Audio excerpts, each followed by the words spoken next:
জামায়াতে ইসলামীর সাংগঠনিক কাঠামো এবং শৃঙ্খলা অত্যন্ত শক্তিশালী ও কঠোর বলে জানিয়েছেন বিএনপির সহ আন্তর্জাতিক বিষয়ক সম্পাদক ব্যারিস্টার রুমিন ফারহানা। তিনি বলেন, তারা যদি কাউকে শত্রু হিসেবে চিহ্নিত করে তাহলে তাকে যে পদ্ধতিতে এবং শক্তিতে আক্রমণ করে তা অন্য কোনো রাজনৈতিক দলের পক্ষে সম্ভব নয়। সম্প্রতি একটি টকশোতে রুমিন ফারহানা বলেন, জামায়াত একটি অত্যন্ত সংগঠিত দল।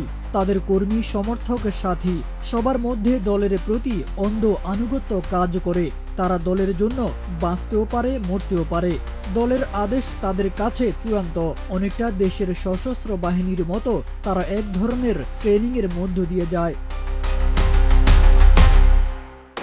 জামায়াতের আমির সম্প্রতি মন্তব্য করেছেন, তারা দেশ প্রেমিকের সেনাবাহিনীর মতোই সুসংগঠিত। মন্তব্য করে রুমিন ফারহানা বলেন, এই সংগঠিত কাঠামোর কারণেই জামায়াতে সম্মিলিতভাবে কারো বিরুদ্ধে অ্যাকশন নিলে তা হয় খুবই পরিকল্পিত ও আক্রমণাত্মক।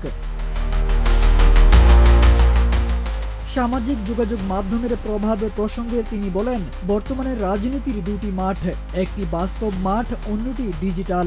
বাস্তব মাঠে মানুষ সীমিত উপস্থিতি দিতে পারে, কিন্তু ডিজিটাল কন্টেন্ট মুহূর্তে কোটি মানুষের কাছে পৌঁছে যায়। রুমিন ফারহানার এই ইতিবাচক মন্তব্যগুলোকে অনেকেই রাজনীতির ময়দানে পরিবর্তনের নতুন আভাস মনে করছেন।